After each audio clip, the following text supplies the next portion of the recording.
motherfucker. Daredevil? I'd rather be blind than watch this movie.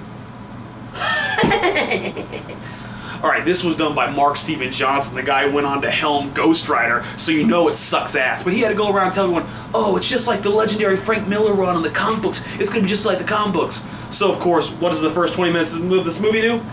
Destroy and butcher Matt Murdock's origin story. Instead of battling Jack Murdock, his dad now, the devil Jack Murdock, and it's stupid. And he gets killed by the Kingpin. Of course, because he couldn't even be killed by the Fixer like he did in the fucking comics. He's got to be killed by the Kingpin. And that makes no sense. That's very full circle theory. That's very dumbed down. That's very Batman 1989. This movie is a lot like Batman 1989, and that's a bad thing, because that movie sucks. And so many other comic book movies rip off that awful film. And this movie, oh jeez, it makes Batman 1989 look like Pulp fucking Fiction, you know what I mean? So, anyways, Matt Murdock gets to see his dad get killed by Kingpin in a ridiculous CGI black fist, right? And he throws roses on him, which is not his gimmick in the comic books, it's the son gimmick, but whatever. Michael Clark Duncan is the only person who does a decent acting job in this entire film, because Ben Affleck is not the right pick for Daredevil. What does Daredevil look like? He's shorter, got blonde hair, and ripped. He's not tall, he doesn't have a huge head, and whatever the fuck they did to Ben Affleck's hair is just ridiculous. It's all red and sticking up like a devil. It looks like shit.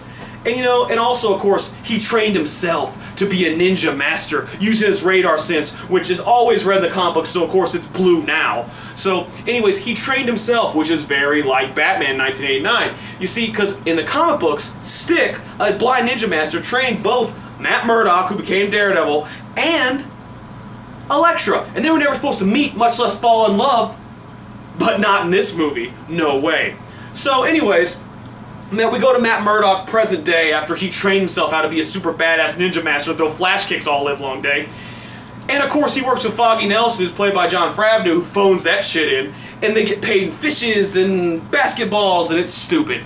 And he pretty much reveals, in a courtroom, he's gonna murder someone. He's like, I hope justice finds you tonight, and hope you don't go any trains, brother. And then he gets in the most ridiculous damn costume I've ever seen. The logo's Superman Returns small. He's wearing a fucking swimmer's cap. He looks stupid and goofy.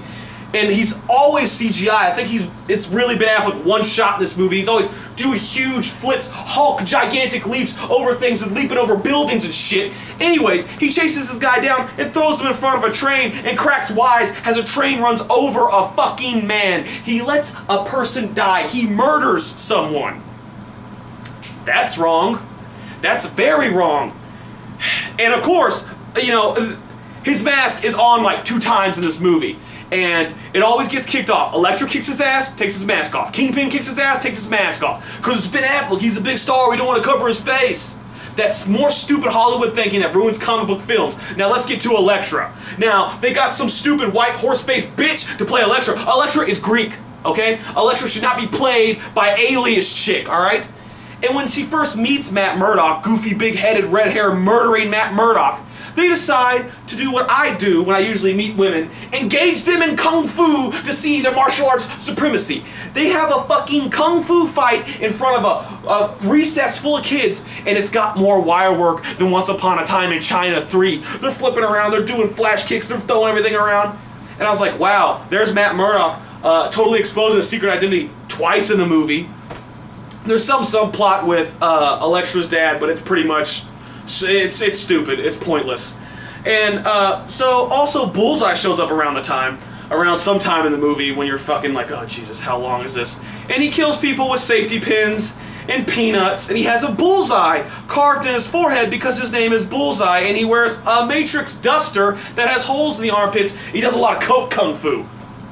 What the fuck is that? Couldn't you just put him in a costume? Okay, we have Daredevil in the costume, his queer leather Catwoman Zeke costume, and he's fighting this guy from the Matrix. And speaking of guys from the Matrix, after he murders that guy in cold blood, and just murders his ass, the guy from the Matrix, you know, the one who ate fake steak, the asshole, I forget his name because he's no one in the acting world, he's not anyone important. Anyways, there's the crime scene, figuring it out, and he's like, hey, I think Daredevil's real.